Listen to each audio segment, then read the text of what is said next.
오늘 말씀의 주제는 이런 주제를 가지고 여러분들과 말씀을 나누고자 하는데요. 내가 가지고 있는 거, 내가 아끼는 것이 과연 나의 영적인 삶에 유익한가? 이 제목으로 여러분들과 한번 말씀을 나누고자 합니다. 이 말은 이렇게 바꾸어서 여러분들에게 말씀할 수 있다고 생각하는데, 내가 자랑하는 것이 나를 살릴 수 있는가? 아니면 내가 자랑하는 그것이 오히려 나를 죽일 수 있지 않는가? 이걸 가지고 여러분과 말씀을 나누고자 합니다. 얼마 전에 아주 유명한 어떤 가수가 음주운전을 했다가 구속된 사건이 있었죠.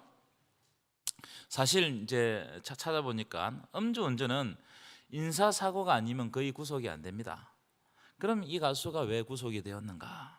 이 가수가 음주 사고를 내고 곧바로 사과하고, 그리고 보험 처리하고, 그 다음에 벌금 내고 합의 보고 법적인 처리를 빨리 했으면 도덕적으로 음주운전했다는 것은 지탄받을 수 있을지 모르나 구속까지 되지는 않았을 겁니다. 그렇죠?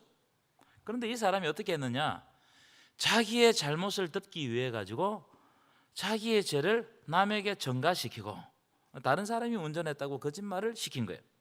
이 거짓말이 들통나니까 또 다른 거짓말을 하고 또 다른 거짓말을 하고 이래가지고 이 사람이 증거인멸을 하는구나, 이래서 구속된 겁니다. 이분이 구속되고 난 다음에 한참 있다가 언론에 이런 이야기를 했습니다. 제가 읽어드릴게요. 이번 사건을 통해 죄가 죄를 부르고 거짓말이 더 큰 거짓말을 낳는다는 것을 깨달았습니다. 죄가 뭘 부른다고요? 죄를 덮기 위해서 또 죄를 짓는 거예요. 거짓말을 하고 난 다음에 그 거짓말을 수습하기 위해서 더 큰 거짓말을 하는 거예요. 이 사건을 보면서 이게 우리의 인생이 아닌가, 우리의 인생도 이렇지 않은가, 제가 그런 생각을 해봤습니다. 자, 그럼 이 사람이 왜 거짓말을 했을까? 솔직하게 이야기하면 될 거 아니에요, 그죠? 왜 거짓말을 했을까? 그 이유는 저는 이렇게 생각해요. 자기가 지금까지 이루어 놓은 것을 지키려고 하다가 거짓말을 하게 되고, 그것 때문에 수령에 완전히 빠져버렸어요. 지금까지 자기가 이루어 놓은 거, 이게 무너질 것 같으니까 그걸 지키려고 하다가 거짓말을 하게 되고 구속된 겁니다. 연예인들이 음주운전을 했다는 것이 밝혀지잖아요. 그러면 최소 몇 년 동안은 나올 수가 없습니다. 활동하기 힘들겠죠? 그러면 이 사람이 생각할 때 얼마나 큰 손해가 나겠냐 이 말이에요. 이걸 생각했던 것 같아요. 그 가수도 이 사건이 난 전후에 이 스케줄들을 보니까요, 엄청나게 많은 콘서트가 쫙 잡혀 있더라고요. 이 가수가요, 얼마나 유명했냐면은 콘서트를 하면 대부분이 다 매진돼 버려요. 그러니까 그 많은 돈을 어떻게 날리겠어요, 여러분? 여러분, 그런 유명한 가수들 콘서트 요즘 한 장이 얼마 정도 합니까? 정소영 권사님 얼마 정도예요? 몰라요? 그런데 좀 다니세요. 한 3만 원 이 정도, 비싸면 5만 원, 10만 원. 보세요. 그러니까 저도 감각이 없는 거예요. 그러니까 그 몇천석이 오면 그게 돈이 얼마예요? 그리고 자기가 그렇게 띄웠던 높은 인기를 버릴 수가 없는 거예요. 자기가 가지고 있는 이것을 지키려고 하다가 자기가 그걸 안고 무너지는 겁니다. 그 결과는 진짜 처참했습니다. 여러분 잘 아시죠? 그죠? 자기만 구속된 게 아니고 이 일을 모의하고 가담했던 모든 사람들도 다 구속됐습니다. 뿐만 아니라 우리 그 장면을 딱 보면서 그 사람이 지금까지 쌓아 올린 이 가수의 명성이 한 번에 다 무너져 버렸습니다. 지키려고 하다가 무너졌단 말이에요. 눈앞에 보이는 거, 이거 뻔한 거, 이거 손해볼까 봐, 내가 가지고 있는 내 자랑거리, 내게 있으면 이게 빛난 거, 이걸 떠나면 안 되겠다 싶어가지고 이거 꼭 잡는 순간 내 인생이 나락으로 떨어졌다. 아마 그 가수는 회복하기가 쉽지 않을 것 같아요. 자, 에베소서 5장 18절 볼까요? 에베소서 5장 18절 함께 읽겠습니다. 시작. 술 취하지 말라. 이는 방탕한 것이니 오직 성령으로 충만함을 받으라. 여러분, 사도 바울이 왜 술 취하지 말라고 했을까요? 목사님이 또 오늘 술에 대해서 이야기할 건가 보다. 이런 이야기 아닙니다. 여러분, 이것을 율법적으로 해석하면 안 돼요. 술 먹으면 벌 받는가 보다, 술 먹으면 지옥 가는 것보다, 이렇게 율법적으로 해석하면 안 됩니다. 이걸 어떻게 해석해야 되느냐 하면은 영향력이라는 관점으로 이 본문을 해석해야 돼요. 다시 띄워주십시오. 계속. 무슨 말이냐면 술의 영향력 아래로 들어가 버리기 때문에 술 취하지 말라고 명령하는 거예요. 술의 영향력 아래 놓이기 때문에 다시 말하면 술이 나를 지배해버려서 판단력이 흐려지기 때문에, 그래서 여러 가지 좋지 않는 모습들, 술의 충만함으로 말미암아 방탕한 모습이 드러나기 때문에 사도 바울이 술 취하지 말라 이렇게 했던 거예요. 술의 영향력에 사로잡힌단 말이에요. 술의 지배를 받으면 방탕해지는 겁니다. 삶의 엉망이 되는 거예요. 근데 나중에는 사람이 술을 먹고 술이 술을 먹고 어떻게 되죠? 술이 사람을 먹어버려요. 여러분, 우리가 이 말씀을 받을 때 술로만 이렇게 한정해서 해석하면 안 됩니다. 절대로 안 됩니다. 이 말씀은 술 취하지 말라 말씀했다고, 목사님 이제 우리는 술을 안 취하면 되겠군요, 어느 정도 마시면 되겠군요, 이렇게 생각하면 안 된다는 거예요. 여러분, 이 말씀은 내 눈앞에 보이는 거, 나를 기쁘게 하는 거, 내가 푹 빠져서 사는 거, 없으면 안 된다고 생각하는 그런 것들이 나를 지배해버리면 하나님 앞에서 나의 삶이 방탕해진다 이 말이에요. 이야기를 하고 있는 거예요. 대부분의 사람들이 인생의 길에서 실패하고 방탕한 삶을 살고, 그래서 회복하지 못하는 이유는 없어서, 여러분, 부족해서, 결핍이 있어서 그런 사람들이 무너집니까? 인생이 무너지는 거예요? 아니에요. 오히려 내가 가지고 있는 그 무언가가 나를 망치게 할 때가 많다는 거예요. 내가 소중히 여기는 거, 내가 아끼는 거, 내가 자랑하는 거, 이런 것들이 나를 망치게 할 때가 너무나 많아요. 그래서 사도 바울은 술 취하지 말라, 술의 지배를 받지 말라, 술의 충만함을 받지 말라. 무슨 말이에요? 내가 가지고 있는 거, 내가 기뻐하는 그것이 내 속에 충만하게 될 때 그것이 나를 무너뜨린다 이 말이에요. 중요한 말씀입니다. 여러분, 돈이 많은 사람은 돈 때문에 무너져요. 이상하죠? 돈 때문에 시험 들고 돈 때문에 무너집니다. 친구가 많은 사람은 어떻게 되겠어요? 꼭 친구 때문에 한 번은 사달랍니다. 그래요 안 그래요? 친구 많은 사람들은 친구 때문에 난리가 나요. 건강하다, 내가 건강하다, 나는 건강에 자신이 있다 하는 사람들은 제가 많이 봤어요. 건강을 보살피지 않아서 건강 때문에 무너지는 것을 내가 많이 봤습니다. 나는 건강 자신이 있다 이거야, 괜찮다 이거야. 그런데 어느 순간 딱 보니까 돌이킬 수 없는 순간으로 돌아가 버린 경우가 많아요. 지금 나에게 충만하다고 생각하는 그것이 나를 무너뜨린다 이 말이에요. 내 자신감을 불어넣는 세상적인 그 무엇이 나를 무너뜨릴 수 있다 이 말이야. 그래서 사도 바울이 뭐라고 말씀하시냐, 그 말씀을 띄워놓으라니까 왜 자꾸 내려요? 성령의 뭘 받으라고요? 충만함을 받으라. 딱 이걸 이해해. 술 취하지 말라, 이거는 방탕한 것이니 오직 성령의 충만함을 받으라. 술 취하다 이 말이 무슨 말이에요? 술의 영향력 아래 있다 이 말이죠. 그러면 성령의 충만함을 받으라, 이 무슨 말이에요? 성령의 영향력 아래 있기를 사모해라 이 말이에요. 성령의 영향력 아래 성령께서 나를 지배하도록 내어드리라. 성령께서 기뻐하시는 일을 하도록 성령의 음성에 귀를 기울이라. 내 판단을 일단 유보하고 성령께서 내 삶을 주관하시도록 하나님께 맡겨라 이 말이에요. 아멘이십니까? 그런 의미에서 보면 오늘 이 시간에 우리가 성령을 의지하고 기도하는 거, 이건 너무나 중요한 거예요. 하나님을 의지하고 성령의 음성을 듣기 위해 가지고 이 자리에 모여 있는 거, 이건 너무나 아름다운 일입니다. 자, 이제 오늘 본문을 보도록 하겠습니다.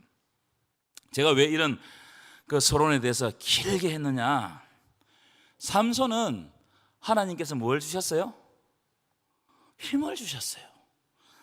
이 삼손에게 주신 힘은 하나님이 주신 힘입니다. 사사기를 쭉 보면 삼손이 힘을 탁 쓸 때 여호와의 영이 함께 하셨다, 이런 표현들이 많아요. 그래서 삼손이 실제로 그 힘을 가지고 이스라엘 백성들을 구원한 일들이 있습니다.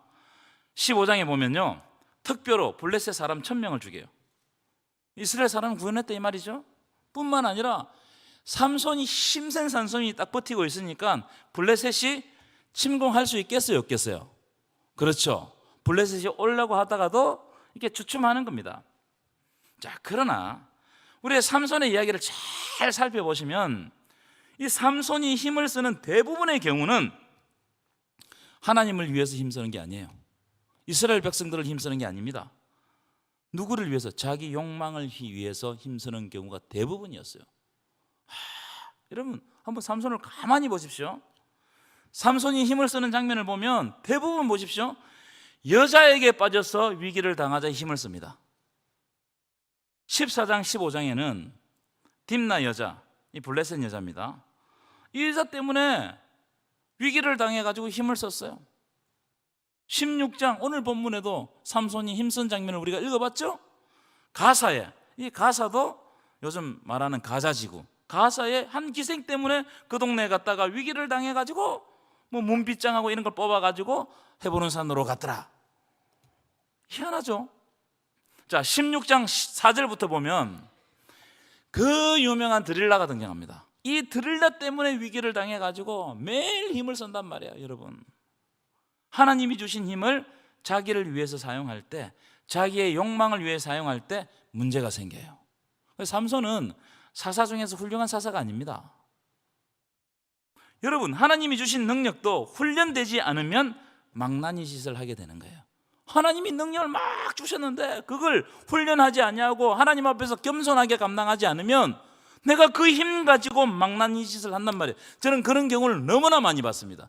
하나님이 주신 능력을 가지고 꼭 자기 것처럼 사용하다가 무너진 사람들 많이 봤어요. 자, 갈라디아서 5장 보실까요? 성령의 열매를 한번 보실 필요가 있습니다. 자, 5장 22절, 23절 읽겠습니다. 시작. 오직 성령의 열매는 사랑과 희락과 화평과 오래 참음과 자비와 양성과 충성과 온유와 절제니 이 같은 것을 금지할 법이 없느니라. 아멘이십니까? 자, 22절과 23절에는 온갖 좋은 성령의 열매들이 쫙 등장합니다. 사랑, 좋은 거예요, 나쁜 거예요? 좋은 거죠. 사랑하는 거. 여러분, 하나님의 사랑, 이게 얼마나 좋은 겁니까? 희락, 기뻐하는 거 좋은 거예요, 안 좋은 거예요? 좋은 거죠.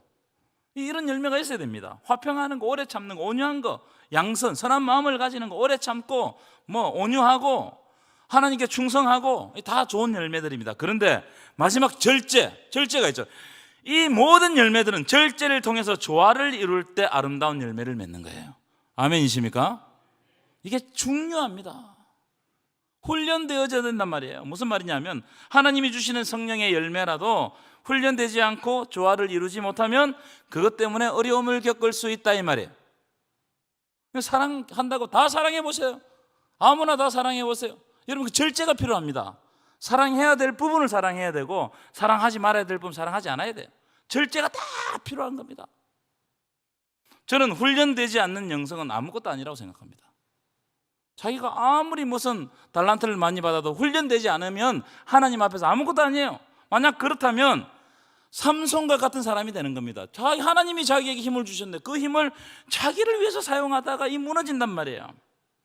예언하고 방언하고 여러 가지 은사를 행하는 거, 저는 교회에서 행하는 거 굉장히 중요합니다.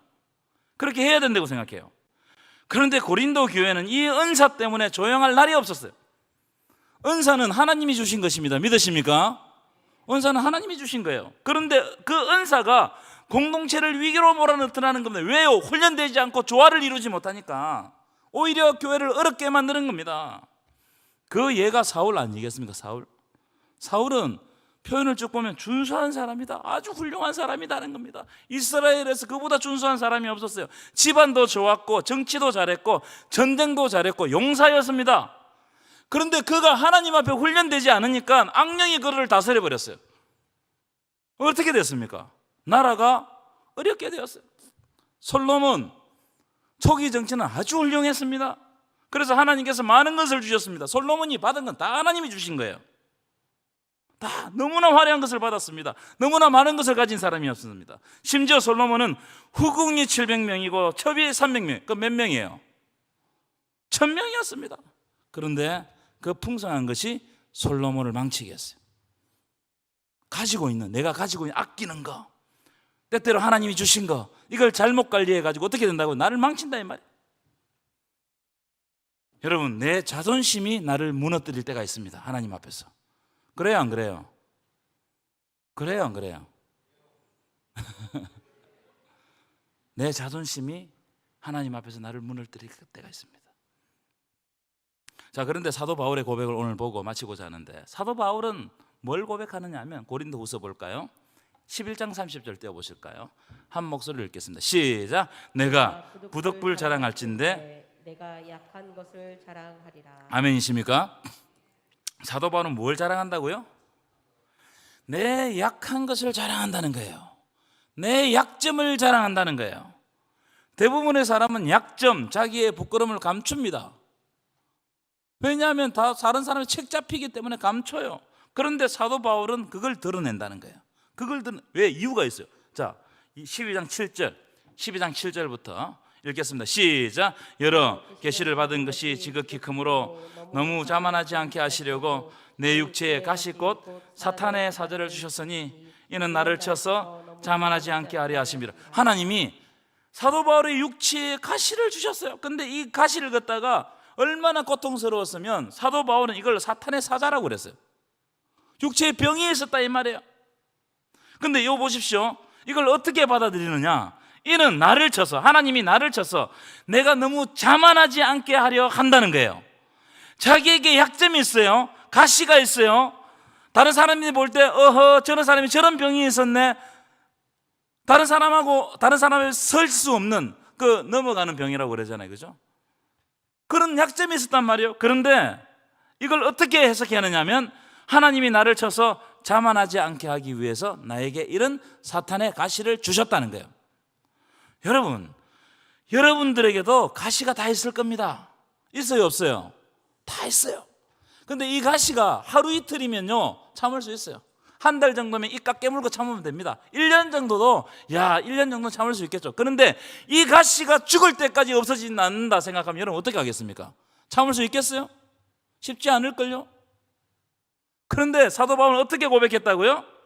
나를 쳐서 자만하지 않게 하기 위해서 하나님이 일부러 주셨다는 거예요. 이렇게 고백했어요.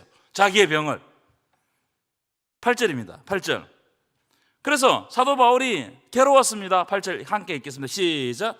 이것이 내게서 떠나가게 하기 위하여 내가 3번 주께 간구하였으니. 사도 바울도 하나님께 기도했습니다. 하나님, 나는 손만 얹으면 다른 사람들이 다 병이 떠나가고 성령을 받고 방언을 하고 예언을 하고 이런 능력이 있는데 하나님이 능력을 주셨는데 내 병은 왜 못 고칩니까? 내 상황은 왜 못 고칩니까? 여러분 이렇게 기도할 수 있습니까? 없습니까? 3번이나 기도했어요. 이거는 3번 기도했다는 건 횟수가 중요한 게 아니고 간절히 기도했다 이 말이에요. 간절하게. 그런데 하나님의 응답이 어떤 응답이 왔느냐? 9절입니다. 9절 시작. 나에게 이르시기를 내 은혜가 내게 족하도다. 무슨 말이에요? 고쳐준단 말이에요? 안 고쳐준단 말이에요? 여러분 섭섭해요? 안 섭섭해요? 너무나 섭섭한 거 아닙니까? 안 고쳐준다는 거예요. 안 고쳐준다. 다시는 이 일로 기도하지 말라. 저는 그렇게 읽었어요.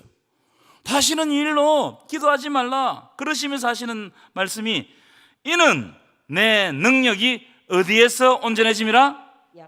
약한 데서 온전해진다는 거예요. 하나님의 능력이 내 약함을 통해서 드러난다는 거예요.